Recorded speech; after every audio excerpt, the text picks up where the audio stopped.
여야가 세월호 특별법을 두고 해결의 실마리를 찾지 못하면서 정치권에 대한 국민들의 신뢰도 무너지고 사회 갈등은 깊어지고 있습니다. 네, 충남대 김종래 초빙 교수와 이야기 나눠보도록 하겠습니다. 안녕하세요. 안녕하세요. 우리가 세월호 사고 때 전 국민이 한 마음이 됐다가 요즘 다시 이제 또 반으로 갈라지는 것 같아요. 이 유가족들도 저희가 다 같은 유가족들인 줄 알았더니 얼마 전에 알게 된 사실인데 유가족이 두 개가 있더라고요.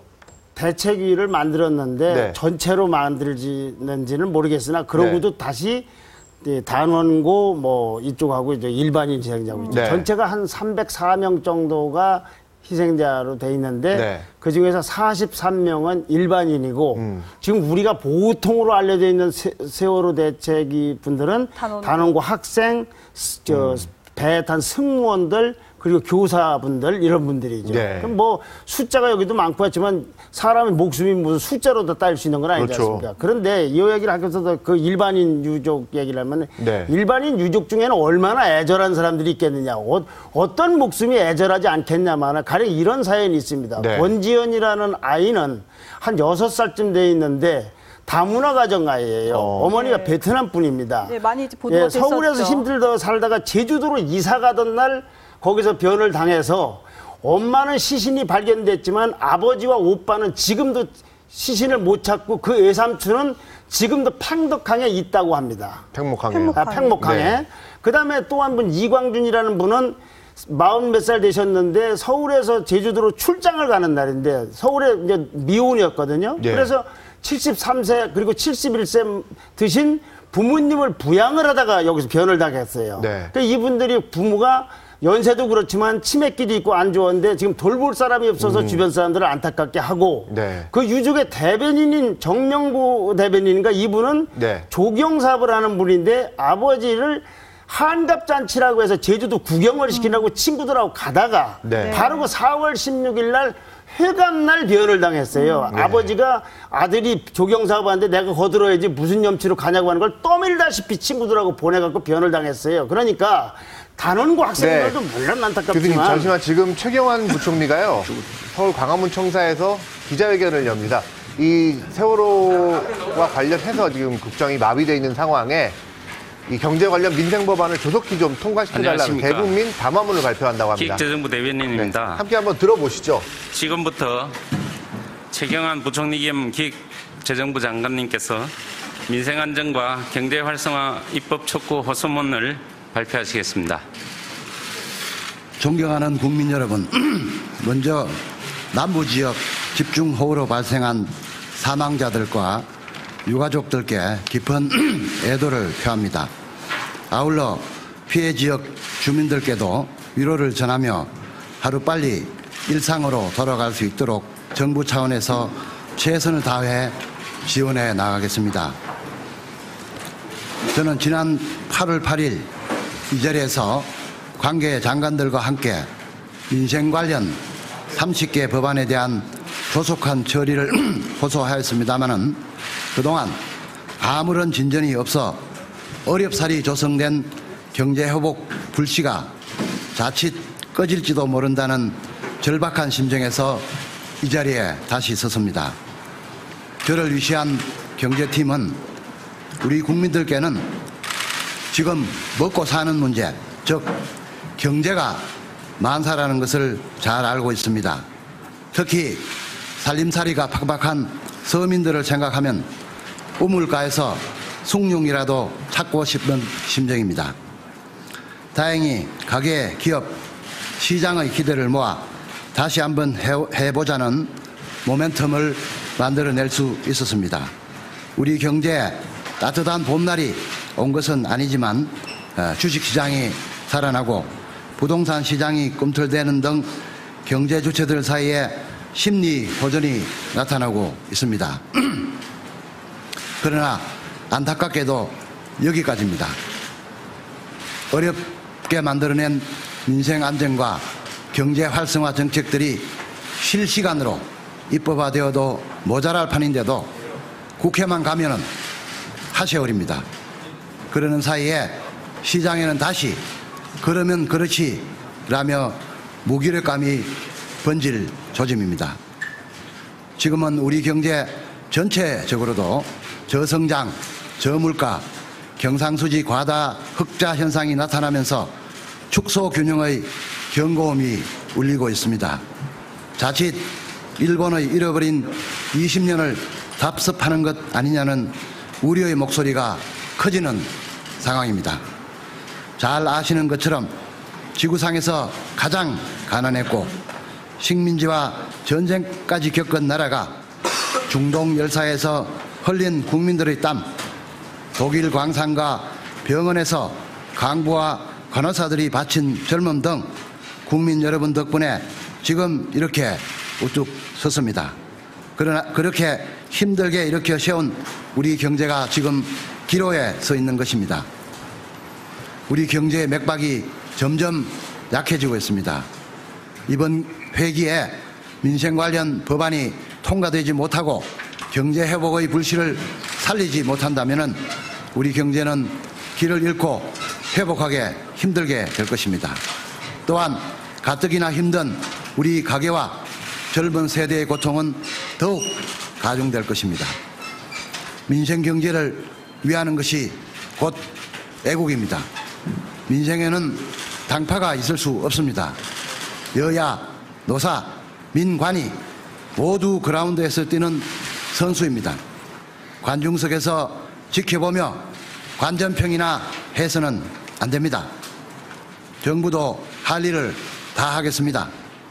세월호 특별법은 여야 정치권이 협의를 통해 해결을 하되 그와 무관한 시급한 민생경제 법안들은 여야 국회의원들께서도 부디 국민들의 입장에서 분리해서 우선해서 조속 처리하는 결단의 리더십을 발휘해 주시기를 간곡히 부탁드립니다. 정부에서 조속한 입법을 요청한 민생 경제 관련 30개 법안은 국민들의 절실한 요구를 반영하는 것으로 더 이상 지체할 수 없는 내용을 담고 있습니다. 오늘 못하면 내일로 미루면 되거나 통과되면 좋고 안 되어도 그만인 법안들이 아닙니다. 존경하는 국민 여러분, 이 자리를 빌려 가장 시급한 민생경제 관련 중점 법안 몇 가지 사례를 설명을 드리고자 합니다. 먼저 기초생활보장법입니다. 올 2월 국민들에게 충격과 비통함을 안겨주었던 송파 세모녀 사건이 다시는 일어나서는 안 됩니다. 국회에서 1년 이상 낮잠 자고 있는 기초생활보장법을 개정할 경우 까다로운 조건 하나라도 맞추지 못하면 모든 혜택을 받지 못하는 제도에서 개별 급여별로 요건을 달리 만들어 위기에 처한 가정을 구할 수가 있게 됩니다. 법 통과가 지체될 경우 이미 금년 예산으로 확보해 놓은 2,300억 원의 예산 집행이 불가능하고 40만 명의 국민들이 언제 송파 세모녀와 같은 비극적인 처지에 놓이게 될지도 모릅니다. 다음은 국가재정법입니다. 골목마다 들어서 있는 중국집과 치킨집의 유리창에는 폐업 안내문이 줄줄이 붙어있고 시장 한켠에서는 나무를 다듬고 계시는 우리네 어머님들의 고단한 모습이 여기저기서 보이고 있습니다. 골목골목마다 음식 냄새와 활기가 넘치고 시장에서는 어머님들의 웃음소리가 들리는 더 나은 내일을 만들고 싶습니다. 이를 위해 조속히 국가재정법을 통과시켜 300만 명의 소상공인이 간절하게 기다리고 있는 소상공인 시장진흥기금을 차질 없이 설치하고 운영을 해서 내년 1월 1일부터는 직접 지원에 나서야 합니다. 자영업의 창업부터 폐업 단계까지 경쟁력 강화 등에 2조 원 규모의 자금을 집중 투입하여 소상공인과 전통시장 상인들의 안전망을 강화할 수 있게 됩니다. 아울러 과중한 월세 부담을 조금이라도 덜어주기 위한 조세특례제한법도 조속히 개정돼야 합니다. 정부는 월세 난으로 인한 주거부담이 서민 가정들의 무거운 어깨를 짓누르고 있음을 잘 알고 있습니다. 만일 법안이 통과되면 월세의 10%의 대세공제가 이루어져 연간 1개월치 이상의 월세를 국가로부터 지원받아 가계의 부담이 한결 가벼워질 것으로 예상됩니다. 네 번째는 소규모 주택 임대 수입에 대해 소득세 부담을 경감하기 위한 소득세법 개정안입니다. 민생 경기에 바로메터라 할 수 있는 부동산 시장은 아직까지 한겨울입니다. 주택 보유수에 관계없이 임대 수입 2천만 원 이하의 소규모 임대 소득에 대해서는 분리과세를 허용하고 3년간 비과세를 적용하여 부동산 시장에 숨통을 틔워주는 것이 필요합니다. 특히 월세 수입으로 생계를 유지하는 노후 은퇴자에게는 세금 부담을 완화해 드려야 할 것입니다. 만일 이대로 입법이 지연이 된다면 2주택자 전세소득 과세 방침 철회 발표 등으로 회복 조짐을 보이는 부동산 시장에 다시 한번 찬물을 끼얹을 수 있습니다. 다음은 신용정보의 이용 및 보호에 관한 법률입니다. 지난해 신용카드사 관리 소홀로 1,000만 명 넘는 국민들의 소중한 개인정보가 유출되어 얼마나 고통을 많이 받았습니까? 하지만 아직도 바뀐 것은 아무것도 없습니다. 입법상 내용은 여야 간 합의가 되었는데도 불구하고 다른 법안과 연계되어 처리가 되고 있지 않는 것이 지금의 서글픈 현실입니다. 입법이 지연된 상황에서 다시 한번 사고가 발생하면 지난해보다 더 큰 혼란이 예상되며 국민들의 신뢰의 저하를 회복하기 어려울 것입니다. 조속한 법안 처리를 통해 금융 소비자의 권익을 강화하고 개인정보에 대한 단계별 맞춤형 보호가 필요합니다. 여섯 번째, 크라우드 컴퓨팅 발전 및 이용자 보호에 관한 법률입니다. 클라우드 컴퓨팅이 활성화되면 젊은 창업자들이 컴퓨터 시스템 구축에 많은 돈을 들이지 않고도 사업을 네, 지금 최경환 경제부총리가 조금 전에 이제 대국민 답안문을 통해 민생 경제 법안들 몇 가지 사례를 들면서 좀 빨리 한 30가지 정도를 빨리 처리해 달라고 했습니다. 최양희 미래창조과학부 장관, 신재윤 금융위원장 등이 배석한 가운데 네. 이 민생 법안 조속 처리를 촉구를 했습니다. 네, 아까 그 교수님 말씀 좀 계속 이어가면은 저는 네. 무엇보다 이 역사적인 정말 큰 비극이잖아요. 이 비극 앞에서 딸을 잃은 아버지의 손을 막 잡아주지 못하고 그리고 이렇게 단원고 그리고 일반인 유가족 분열된 이 상황 자체가 너무 슬퍼요. 그렇죠. 그래서 이제 이걸 키워드로 오늘 상황을 이제 어제 이제 야당의 그 의원총회까지 있었으니까 한번 정리를 해봤습니다. 네. 지금 우리나라는 침몰된 건 아니고 이렇게 돼서는 안 되겠지만은 하여튼 우리가 경각심을 갖고 봐야 되는 건 이제는 세월호를 넘어서서 대한민국호가 이 침몰 위기에 빠지고 있는 게 아닌가. 네. 그래서 그전에는 나라에서 세월호를 이렇게 끌어올리려고도 고생을 했다면 이제 그걸 하다 보니까 나라 전체가 세월호 속으로 가서 세월호 속의 국가로다가 이렇게 돼서 지금 전부가 이렇게 가라앉는 것 같은 위기감을 느끼고 있단 말이에요. 예. 그럴 리도 없고 그래서도 안 되겠지만 말이죠. 네, 다시 또 다음 거 보시죠. 왜 그럼 이런 일이 생겼느냐. 예.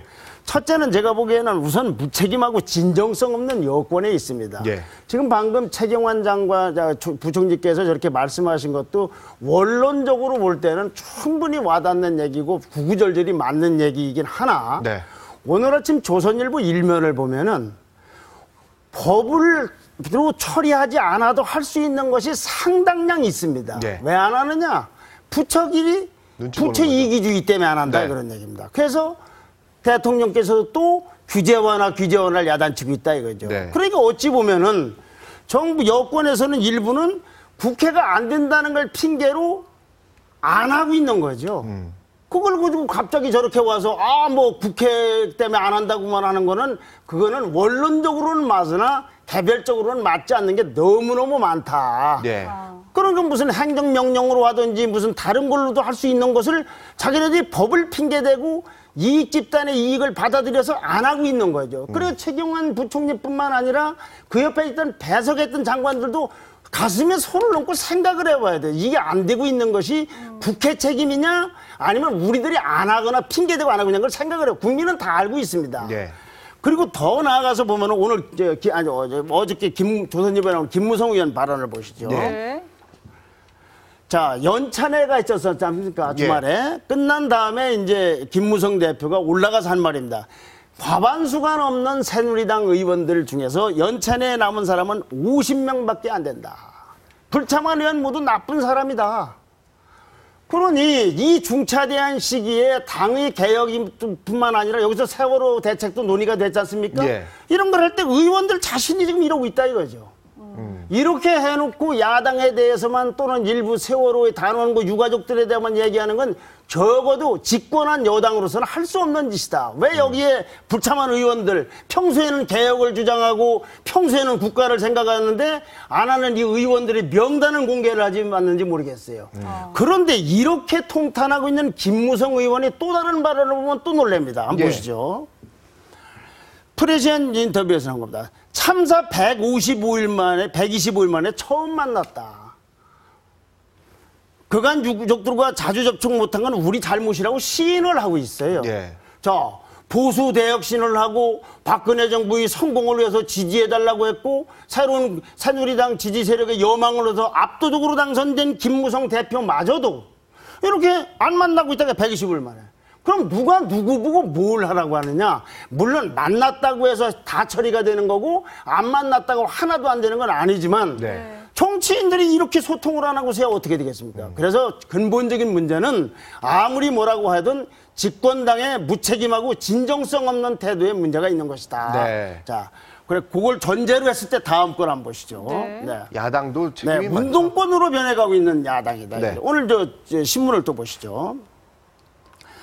자, 중앙일보에 나온 겁니다. 어제 새정치연합의 의원총회에서 나온 발언이랍니다. 저는 네. 듣지는 못했습니다만 히틀러 때처럼 나치에 박근혜에게 저항을 해야 된다. 네. 미친 사람이 운전할 땐 끌어내야 된다. 네. 이게 그게 의회 민주주의에서 정당에서 의원들끼리 나올 발언입니까? 이거는 거리에서도 들어보기 힘든 발언이에요. 네. 우리나라가 히틀러의 나라도 아닐 뿐만 아니라 누가 무슨 미친 사람이 운전을 지금 하고 있습니까? 130명 전원이 의원직 사퇴서 내자. 일주일간 청와대 앞에서 단식 농성을 하자. 시민사회단체 연대 계획도 필요하다. 빨리 끝내라는 여론이 95%라는 주장에 우리 지지층의 생각은 다르다. 자, 이거를 다른 걸 보고 외국인들에게 한번 보여줘 보십시오. 의회민주주의가 발달한 나라고. 자, 이게 정당에서 나온 발언이라고 할 때 이걸 정당 발언이라고 하겠습니까? 아니면은 정당 외적인 어떤 운동권적 세력이나 거기나의 발언이라고 하겠습니까? 당연히 후자로 보겠죠. 그렇겠죠. 네, 또 보시죠. 그런 한가운데 많은 사람들은 문재인 의원의 선택을 주목하고 있습니다. 네. 동아일보에 나오는 기사입니다. 문재인은 지금 단식을 하고 있지 않습니까? 네. 분노 정치를 부추기나 다간파계 논란이 있다. 의총, 바로 그 의총에서 대책을 논의한다는 이분은 참여를 하지 않고 노무현 재단이 하고 있는 영화제에 참석을 하고 있다 이겁니다. 예. 그리고 그러자 20여 명의 동조 단식하는 친노 강경파가 결집되고 있다. 이것이 전에 대통령을 출마했던 부분에 하고 있는 야당의 여러 모습 중에서도 아주 중요한 장면 중에 하나입니다. 네. 자, 다음에 또 보시죠. 그럼 또 무엇이 이렇게 우리나라를 위기로 한다? 유족들의 두 목소리입니다. 아까도 말씀드렸듯이 유족들의 견해가 세월호의 단원고 쪽 유족들하고 일반인 유족들과 달라졌고 그 유족들 부분들 중에서도 유족들 희생사 중에서도 이러이러한 구구절절히 베트남 어머니를 둔 어린아이 아니면 치매기가 있는 부모를 놔두고 사라져간 분 한갑자 친날 돌아가신 분들도 그때 안타깝게 죽은 학생 예외 일반인이다 이거죠. 예. 근데 이분들끼리도 목소리가 두 개인데서 다른 사람들은 더 당황할 수밖에 없는 거죠. 누가 옳다 그런다는 건 저는 모르겠습니다만은 네. 먼저 한번 보시죠 또. 조선일보 자, 신명이죠. 네, 여기 이제 유민희 아빠 뭐 이혼설이 없고 어쩌고 좀 구설수에 많이 올라 있고 논란이 있는 분이 네. 교황을 만난 다음에 인터뷰에서 한 발언이 내 고집이 센지 박근혜 고집이 센지 보여준다. 이거는 고집의 문제가 아니에요. 세월호 사태를 놓고서 누가 그걸 보고서 지금 오기 싸움을 하거나 고집 싸움을 합니까? 굳이 갈등이 있다면 철학 싸움이고 정책적 싸움일 수가 있을지언정 저는 고집 싸움은 아니다. 이렇게 사태를 보고 있으면 이건 좀 곤란하지 않는가. 그러나 이분도 많은 분의 동조를 받아서 하고 있기 때문에 이분 말씀도 일리가 있다고 하더라도 네. 정치인들이 특별법 제정을 하게 되면 즉 이분 유족들이 원하는 대로 할 경우에는 모가지가 날아갈 거니까 안 해준다 이거죠. 네. 이건 사태를 보는데 좀 독특한 시각이 아닌가 그런 생각이 들어요. 그러면 네. 이제 이 목소리가 세월호 유가족들 전체의 목소리 같으면 또 그런 대로 이해가 하는데 다음 장면을 또 보시죠. 일반인 유족, 아까 얘기하는 베트남 어머니를 둔 그리고 아직도 아버지하고 오빠를 못 찾고 있는 어린 6살짜리 네. 아니면 뭐 치맥을 아버지를 둔 분 어제 이런 분 기자회견을 보면 했죠. 네. 여기는 세월호 유족인데 세월호법 정쟁을 중단하라고 되어 있어요.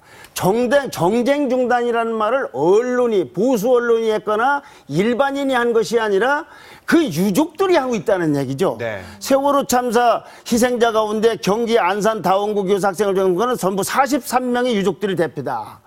세월호 특별법을 앞세워서 민생 관련 법안을 외면하는 정치적 행위를 중단해달라.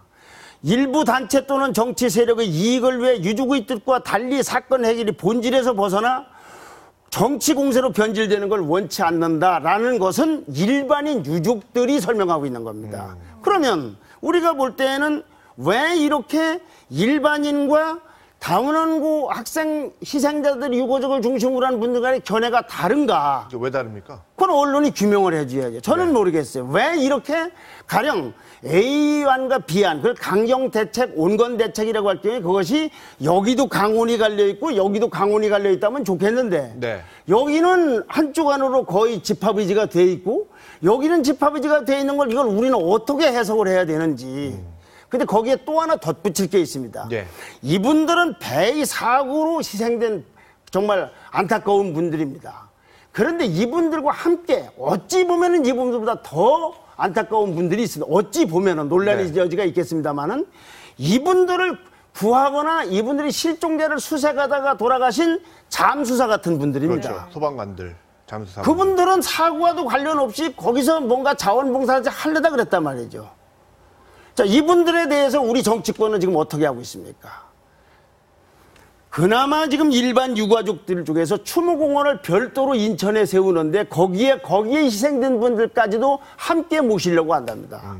우리가 보기에는 그분들 단원고 학생도 일반인 유족도 그리고 여기서 정말로 어머니나 잠깐 다녀가려고 했던 남양주시에서 그 광주까지 사고 현장까지 가서 돌아가신 잠수사 같은 분들도 전부가 우리 국민들이고 이 사태에 전부가 직접 간접 선후 관계가 있지만 희생자들 아닙니까? 네. 그럼 이분들도 우리가 배려를 하고 똑같은 관점으로 주목을 해야지 단식을 한다고 더 주목을 하고 그런 분들은 집단화가 안 됐다고 해서 덜 주목하는 건 이상하지 않는가? 네. 저는 교황 방문 때 그 점을 좀 생각이 났어요. 왜 명동성당에서 여러 분들을 모시고 미사를 했을 때 왜 그렇게 희생된 분의 대표는 한 분도 초대를 하지 않았는가?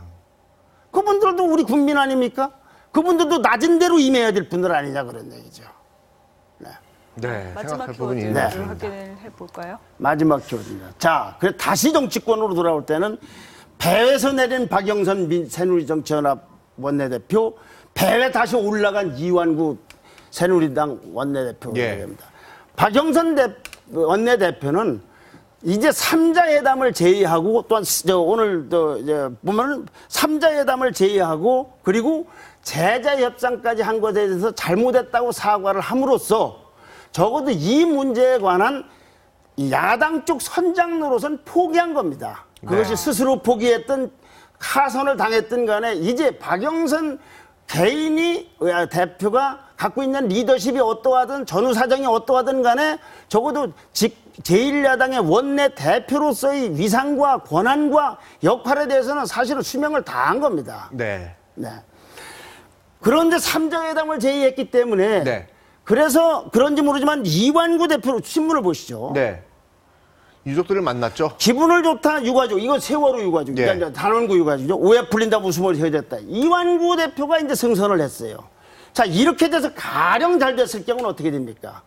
새정치연합은 거수기로 전락하는 겁니다. 이 둘이 합의를 하면 표결 행위에 참석하는 것이지 아무런 견해가 없지 않습니까? 네. 그러니까 어떻게 하든 결과적으로는 이 두 분들이 풀어야 되고, 그런 의미에서 그나마 이 시점에서는 이완구 새누리당 원내대표에게 새로운 선장의 키를 좀 줘서 기다려봐야 되는 것이 아닌가. 네. 그런 경우 여당은 여당대로 또 야당 강경파처럼 발목을 잡아서는 안 되는 게 아닌가. 적어도 그러나 이제 야당은 여기서 역할은 없는 거죠. 이분들이 동의하지 않으면 아무것도 하지 않는다고 하면 그건 그렇겠네요. 대표성이 없는 거 아닙니까? 네. 그러니까 뭐 박영선 대표가 원내대표라든 비상대책위원장을 하든 말든 간에 그분은 이번 세월을 구출하는 배에서는 분명히 내렸고 하선당했던 간에 이제 입지가 없어진 사람이라고 봐야 되는 것일 것 같습니다. 네. 꼬여만 가는 세월호 전구 돌파구는 없는지 우리 김종래 충남대 초빙 교수와 함께 이 얘기 자세히 나눠봤습니다. 오늘도 말씀 감사합니다. 고맙습니다. 네.